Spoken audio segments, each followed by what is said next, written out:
Saya mau langsung lanjut ke Mbak NN. Mbak NN masih bergabung bersama kami ya Mbak? Iya, masih. Iya. Mbak NN, 300 orang yang tadi Mbak NN sebutkan menjadi korban pelecehan seksual ini sudah semuanya melapor ke pihak kepolisian Mbak? Kalau informasi yang Mbak NN dapatkan? Sepertinya belum ya. Kenapa alasannya Mbak? Kalau informasi yang Mbak NN tahu? Ya mungkin masih mengumpulkan bukti saya kira ya. Tapi kalau mengomentari video tadi ya, saya merasa itu manipulatif ya orangnya, karena dulu juga dia seperti itu, minta maaf dengan ekspresi yang sama gitu, tapi ya tetap diulangi. Jadi memang ya harus diproses hukum gitu. Maaf saja tidak cukup memberi rasa keadilan pada korban gitu ya. Jadi karena dulu juga dia waktu ketangkap polisi ya dia minta maafnya sama, nangis-nangisnya sama. Ekspresi mukanya juga sama. Jadi ya saya melihat ini ya sepertinya orangnya sama ya, manipulatif gitu. Jadi nggak berubah antara ekspresi tahun 2004 dan sekarang ketika minta maaf. Oke, Bu Reni, kalau ini kan tentu belum ada laporan juga, tapi jika terbukti nanti ada gangguan psikis misalnya, apakah kemudian bisa diproses secara hukum? Gangguan di dalam dia kontak dengan realita begitu. Jadi ini adalah jenis gangguan yang bisa dijerat hukum karena dilakukan dengan sadar, dilakukan dengan tujuan yang jelas, dan dia menyasar korbannya dengan sedemikian rupa menggunakan pemanfaatan teknologi yang tentunya itu harus disadari ya oleh yang bersangkutan begitu. Jadi pada saat satu tindak kriminal itu dilakukan di dalam situasi sadar, meskipun ada latar belakang gangguan di dalam fantasi seksualnya ya pada seseorang yang demikian, tetap bisa dijerat secara hukum. Jadi kata kuncinya adalah dia tetap berada di dalam kesadarannya secara penuh pada saat dia melakukan hal itu, dan dia punya tujuan untuk bisa memenuhi hasrat atau fantasinya. Jadi yang menyimpang itu adalah hasrat dan fantasi seksualnya, tapi kesadarannya tampaknya ini tidak ada penyimpangan begitu. Kalau bisa dijerat hukum berarti ini bukan penyakit dong Bu kalau kayak gitu? Nah, yang perlu ditegaskan, dipahami ya di sini, pasal 44 yang bisa menggugurkan seseorang itu untuk bertanggung jawab secara hukum apabila dia tidak memiliki kompetensi untuk mempertanggungjawabkan tindak pidananya. Artinya, waktu dia melakukan tindak pidana itu memang di dalam gangguan jiwa berat. Nah, ini adalah jenis penyimpangan yang tidak termasuk di dalam gangguan jiwa berat. Itu Mbak yang membedakan. Bahkan misalkan dia adalah seorang schizofren, seorang yang memiliki gangguan jiwa berat, taruhlah begitu, apabila pada saat kejahatan itu dilakukan tidak sedang di bawah simptom gangguannya, itu pun dia masih dianggap sebagai pribadi yang memiliki kompetensi untuk mempertanggungjawabkan tindak pidananya. Itu Mbak. Nah, ini yang kemungkinan dia ketahui sehingga dia berusaha. Orang berada di dalam lingkaran hukum, diseret ke dalam proses hukum, atau terseret atau akibat dari perilakunya, itu kan pasti tidak nyaman.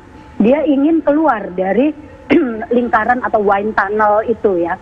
Jadi apapun bisa dia lakukan, termasuk upaya meminta maaf agar dia dikasihani, kemudian dia bisa dibebaskan. Maka di sini menurut saya ya, di sini APH juga harus cermat, harus membedakan mana gangguan yang memang bisa dijerat hukum dan mana gangguan yang memang dia tidak mampu untuk mempertanggungjawabkan karena di bawah halusinasi dan delusinya. Iya. Kalau kejahatan seksual seperti ini dia tidak sedang berada ya di dalam delusi halusinasinya. Iya.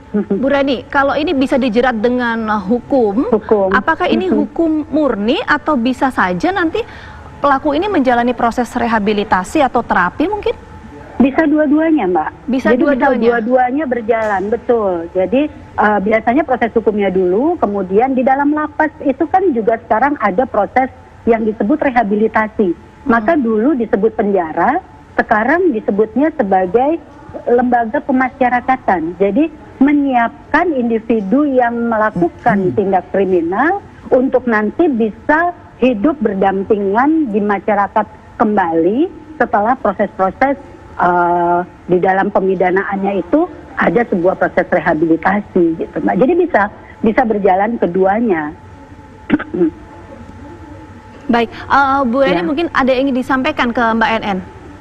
Ya Mbak En, prihatin ya Mbak En, saya turut prihatin yang amat sangat mengenai hal ini dan salut untuk teman-teman termasuk Mbak ya yang waktu itu benar-benar speak up ya, karena kekerasan seksual ini seringkali menjadi silent karena korban ya, karena kondisi korban yang kita bisa pahami betapa traumatik ya di dalam situasi mendapat pelecehan seperti itu begitu, sehingga banyak yang nggak berani untuk tampil meskipun kita bisa memahami, tetapi demi hukum, demi tegaknya keadilan memang kami berharap untuk bisa mendampingi korban-korban agar mampu untuk memberikan keterangan sehingga keadilan itu bisa ditegakkan gitu. Dan saya salut pada Mbak En, dan tadi Mbak En juga bercerita betapa pada saat kejadiannya 2004 sekarang ini timbul kembali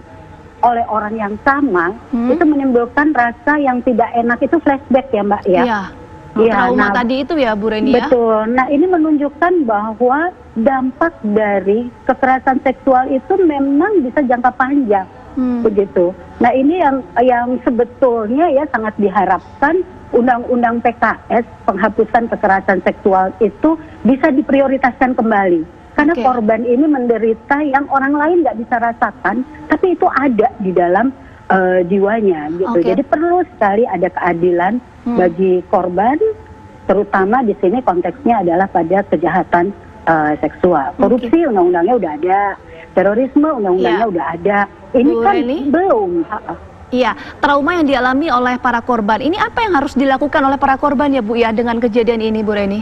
Iya, pada dasarnya memang setiap orang itu sudah dikaruniai pada kemampuan untuk self healing. Begitu, dalam batas tertentu seseorang bisa pulih dengan sendirinya. Tetapi pada beberapa orang itu menjadi sesuatu yang sangat teror bagi dirinya sehingga dia butuh bantuan untuk diterapi. Nah, mengenai terapinya sendiri itu sangat subjektif. Tergantung pada bagaimana hal tersebut dihayati oleh korban yang bersangkutan. Makin dalam trauma yang dimiliki oleh yang bersangkutan, biasanya membutuhkan waktu yang relatif lebih lama untuk proses terapinya begitu. Dan biasanya proses terapi trauma itu kita juga penuh dengan kehati-hatian untuk tidak serta-merta begitu saja mengekspos peristiwa yang bisa membuat respon flashback yang intrusif gitu. Iya. Jadi baiknya memang mencari bantuan supaya dan saya sih berharap di sini negara bisa hadir ya untuk membantu korban-korban ini begitu di dalam menjalani kehidupannya ke depan pasca kejadian yang tidak menyenangkan. Iya, Vi, kira-kira kejadian dengan ini Mbak NN ini apakah sikapnya seperti apa ya? Apakah akan mendorong korban lain untuk kemudian speak up untuk kasusnya? En masih bersama kita, mungkin En bisa menjawab. Saya kira dengan terbukanya kasus ini ya menjadi pintu masuk untuk melanjutkan proses hukum gitu bagi korban-korban sebelumnya. Saya memahami bahwa speak up juga butuh waktu gitu ya. Saya lebih mudah speak up karena serangan yang saya alami ini random, saya langsung responnya ke polisi dan sebagainya. Tapi juga itu pun saya sampai sekarang ya setelah berpuluh-puluh tahun saya masih detail ingat peristiwa itu gitu. Artinya itu peristiwa yang sangat disturbing gitu ya untuk otak saya gitu, sampai saya ingat baju apa yang saya pakai saat itu, warnanya apa. Saya ingat detail peristiwanya dan sebagainya gitu. Sehingga artinya peristiwa itu menempel gitu ya di ingatan saya gitu. Untuk korban yang lain, kalau memang speak up itu membantu healing, lakukanlah itu gitu. Dan itu juga bagian dari proses untuk mencari keadilan atas yang kita alami gitu sebagai korban. Jadi beranilah bicara, karena bagi sebagian orang ya, saya tidak menyebutnya bagi semua orang karena itu proses yang sangat personal. Proses pemulihan trauma adalah proses yang sangat personal journey gitu. Sehingga kalau speak up itu membantu Ya. untuk proses healing, lakukanlah. Itu saja yang mau saya katakan gitu. Iya. Dan semakin banyak Baik. orang speak up, kita semakin mudah untuk membawa predator ini ke ranah hukum pidana gitu. Baik, Iya. terima kasih Mbak NN dan juga Bu Reni atas waktunya telah bergabung bersama kami di Apa Kabar Indonesia Pagi.